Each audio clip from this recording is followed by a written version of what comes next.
Hi everyone, I hope all of you are doing good. This is your English master, and I'm very glad to present my English lessons through this virtual teaching method.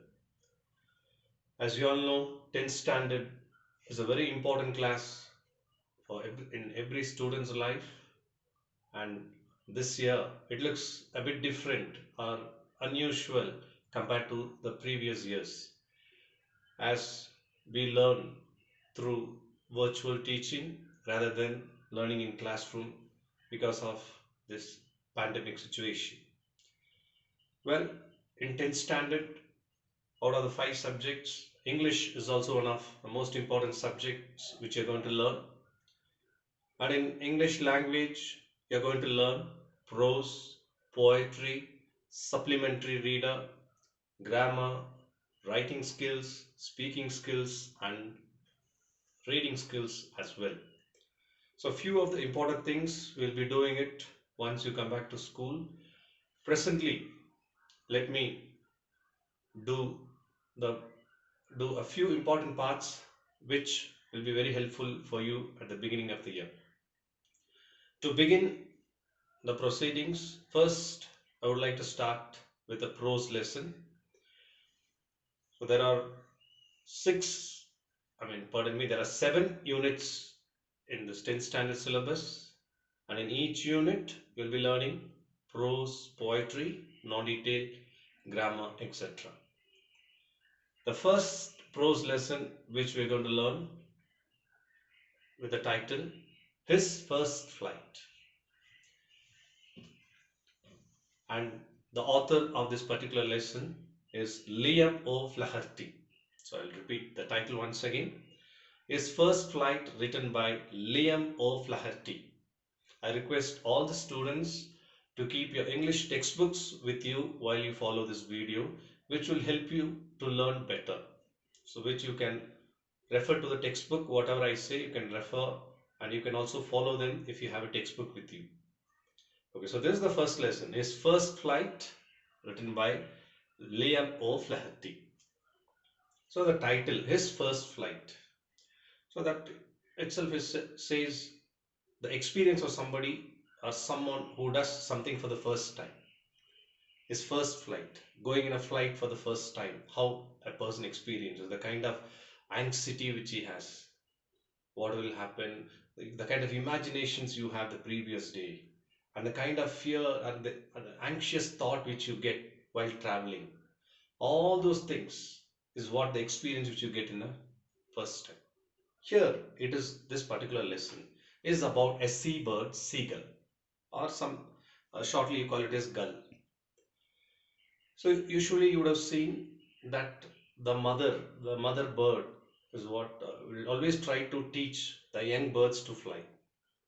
But before flying, every young or the little bird will have its own anxious moment before flying.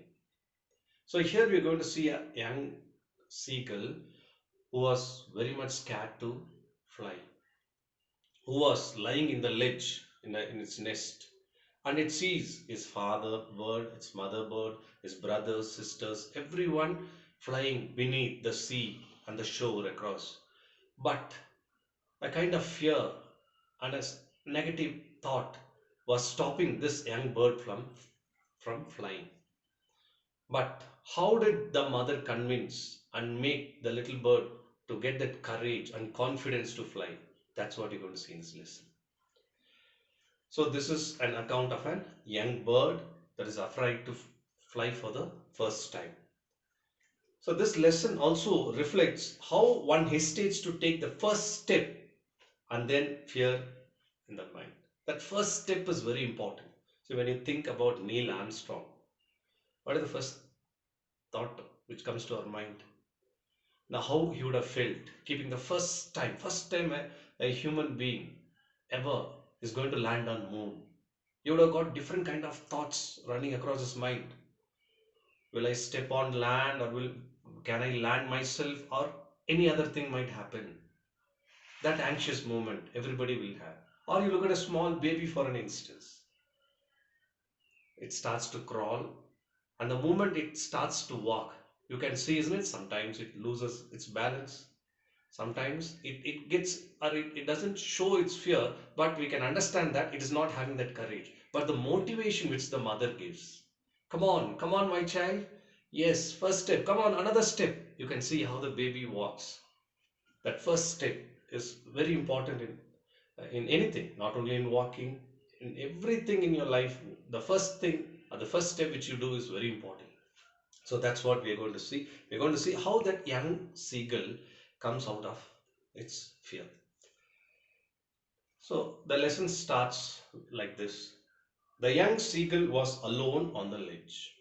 On the ledge near the nest. Ledge is a little narrow space which comes out of the rock. A narrow, long space which comes out of the rock. The young seagull was sitting there. His two brothers and his sisters had already flown away the day before.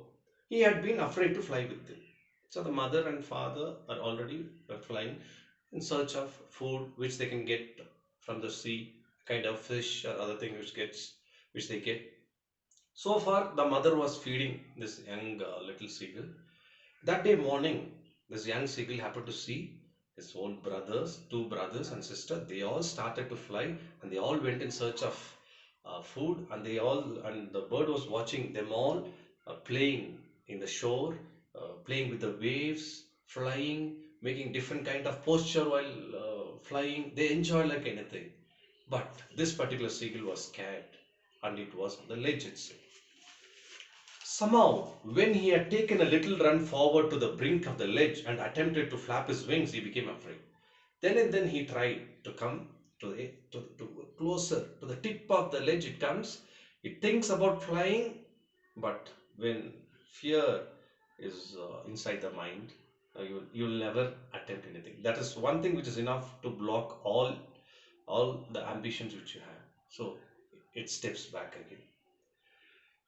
The great expanse of, so beneath there was a big expanse of sea. A long sea was stretched down beneath, and it was a very long way down.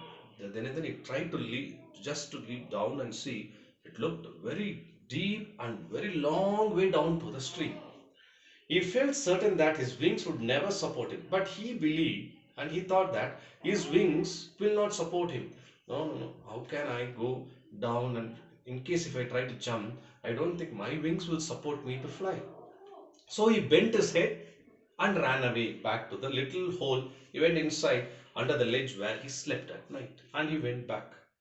Even when each of his brothers and little sisters, whose wings were far shorter than his, ran to the brink, flapped their wings, and flew away, he failed to muster up courage to take that plunge, which appeared to him so desperate. His father and mother had come around calling to him shrilly. So even though his brothers and sister, their wings were a little shorter than his own wings, but they were not scared and they were flying across. But though this little young seagull saw them flying, but it couldn't bring courage in its mind that even I can do the same thing which my brother and sister can do. Then and then the father and mother happened to come closely, shrilly, just making noise. Come on, my child, come on, you can start flying. The father bird and the mother bird tried, but that didn't give any courage to the bird. But for the life of him, he could not move. Whatever attempt they made, this little bird couldn't move at all. Only thing what he did was he came to the tip. He just saw down. He understood it was a very long way down. He happened to look around. He didn't get courage. That was almost 24 hours ago now. Almost one day passed away. Since then, nobody had come near him. All the father, mother, the two brothers and sister, nobody came closer to him. The day before, all day long, he had watched his parents flying about with his brothers and sisters, perfecting them in the art of flight, teaching them how to swim the waves and how to dive for fish. So, all throughout that previous day, he was watching his father and mother teaching all his brothers and sisters how to dive for the fish, or how to swim with the waves, how to go with the waves and swim, how to dive and catch a fish. All this thing the father bird and the mother bird were teaching his other siblings, his brothers and sisters. Then, in the art of flight, teaching how to swim. He had, in fact, seen his older brother catch his first fish standing on a rock, And he also saw his older brother, his first elder brother, catching the first fish, while his parents circled around raising a proud cackle. They all were making a proud cackle, appreciating his older brother getting the first fish from the sea. And all the morning, the whole family had walked about on the big plateau midway down the opposite cliff, taunting him with his cowardice. And apart from this, to encourage him, they were just pointing out his cowardice. Come on, don't be a coward. You would have seen many times, isn't it? Even your parents would have also told many times. You have to be bold, you have to be courageous. Whenever you are a coward, no, they have pointed out your cowardice. You should not be like this. See, you are a coward. See, bold people will be like this. They'll then point out those such things to you. The same thing. Here also the parents did the same thing. So it was almost from morning, it was almost becoming the middle of the day. The sun was ascending the sky. The sun was very bright, blazing on its ledge that faced the south. The sun was very bright, and when you are hungry and when you have not eaten any food, you can't bear the heat of the sun. The little seagull which was on the ledge felt the heat because he had not eaten since the previous nightfall. He stepped slowly out to the brink of the ledge and standing on one leg, for the last moment he tried. He just kept one leg and raised one leg out and kept another leg hiding inside the wings. Under the wing. He closed one eye, then the other, and then he pretended like sleeping. So what he thought, the father and mother might think that, oh, he is asleep. He's almost becoming unconscious because of hunger. And he cunningly thought that they'll bring him food. But that didn't happen. He saw his two brothers and sisters lying on the plateau on the stone, down, dozing with their heads sunk into their necks. His father was preening the feathers on his white back. Actually, the seagull, if you see, it will mostly be in grey or white in color. So his father was preening with the preening, you would have seen with the beak, just poking the feathers. The father was preening, and two brothers, they were just hiding their head between the necks, and they didn't bother to look at him at all. But only his mother was looking at him. She was standing in a little high hump of a plateau, in the stones, down plateau, in a high lump. She was high hump. She was standing on that, with her white breast thrust forward, just very bravely. He was just standing with his chest up. Now and again she tore at a piece of fish that lay at her feet and scraped each side of her beak on the rock. Then and then she had one particular fish. Just she caught one fish and she had that one fish. Just caught that fish and then she was preening the beak. She didn't eat the fish, just preening, just poking the beak with the rock, scrapped each other. The sight of the food maddened him. This young seagull who didn't have food from yesterday, seeing a fish, the food which her mother was about to have, was saddened or was worried on the rock. The sight of the food maddened uh, maddened him. The moment he saw that food, that maddened him.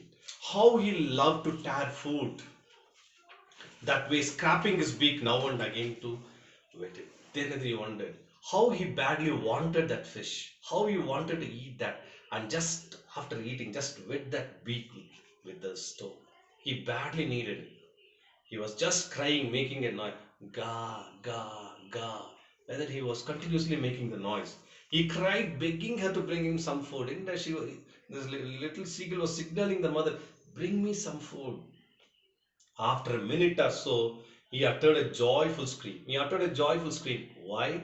It is because the mother started to carry the fish and started to come closer to the ledge.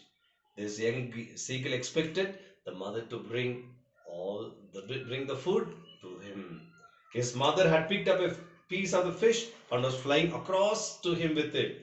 He leaned out eagerly, tapping the rock happily. You would have seen a small baby the moment the father arrives, the heavy bags, carrying on his side, and the baby expects that eatables, playthings, everything is carried by the father, and you can see the tapping of the child on the floor to her. But when she was just opposite to him, it was coming closer, the bird was standing in the tip of the ledge. But when she was just opposite him, she halted. her wings motionless, the piece of fish in her beak almost within reach of his beak. He waited a moment in surprise, wondering why she did not come nearer, and then, maddened by hunger, he dived at the fish. The mother didn't was about to come closer to the ledge, but she didn't touch the ledge. Just very closer, just brushing aside, she went away from the little young seagull. The young seagull thought the fish has reached its beak or its mouth and was about to catch it. Maddened or tired by hunger, it tried to go closer to the fish and it dropped itself from the ledge and it fell down. With a loud scream, he fell outwards and downwards into space. With a loud scream, when you just fall into the sky for the first time, loud scream it made, and it was with full of fear. It started to fall down. Then a monster terror seized him, and his heart stood still. Heart stood. What's going to happen? Where am I going to fall? Am I going to fall inside the sea water? He could hear nothing, but it only lasted for 1 minute. The next moment, he felt his wings spread outwards. The wind rushed against his breast feathers, then under his stomach, then against his wings. He could feel the tips of his wings cutting through the air. He was not falling headlong. Now he understood he was not falling down. He understood that even he was able to fly. He was soaring gradually downwards and outwards. He was no longer afraid. He just felt a bit dizzy because out of the fear and hunger, he felt a little dizzy. Then he flapped his wings once and he soared upwards. He went downwards, outwards, and then he started to flap his wings and started to come upwards. Ga, ga, ga, ga, cool, ah. This was the sound which the seagull was making. His mother swooped past him, just swooped past, no, just came, encouraging him, her wings making a loud noise. He answered her with another scream. He started to make that sound, ga, ga, ga. The mother also gave the same sound in reply. Then his father flew over him screaming. He saw his two brothers and his sisters flying around him, soaring and diving. He saw his two brothers and sisters. They were soaring upward, downward, and diving in the sea. He completely forgot that he had not always been able to fly. For that moment, he forgot that all the negative thoughts which he had, I can never fly, I can't do it. All that thought went off, and he believed that even he could do what others were doing. He completely forgot that he had not always been able to fly and commended himself to dive and soar and curve. He was doing all the other things which his brothers were doing, diving, soaring upward.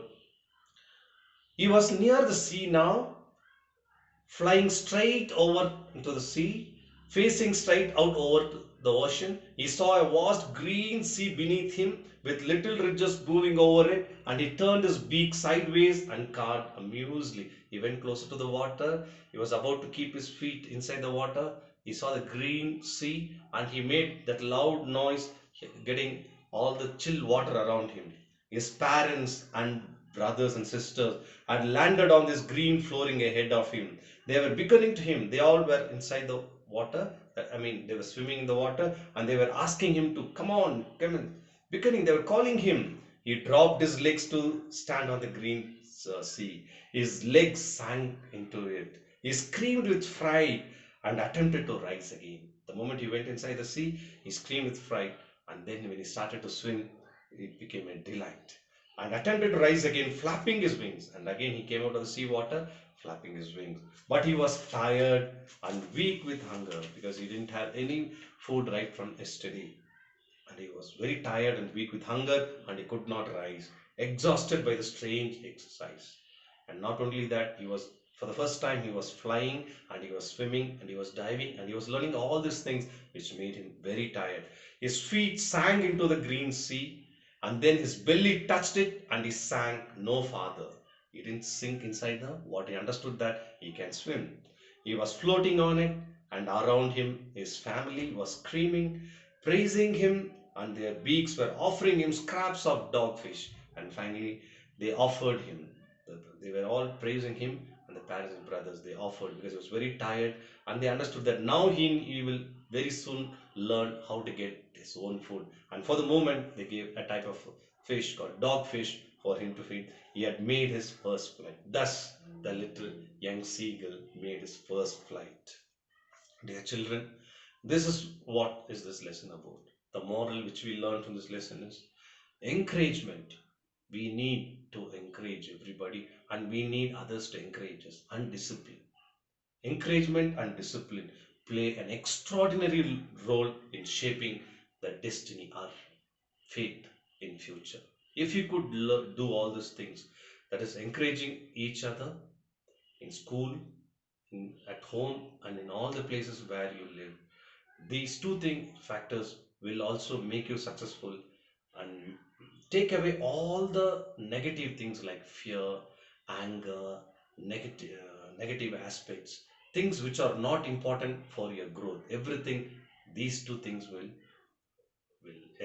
take away from you. And always self confidence and self reliance, relying on your own self, is what will make you successful. Thus the young seagull taught us that courage is what is needed to be successful. So, well, children, you all would have enjoyed the first lesson.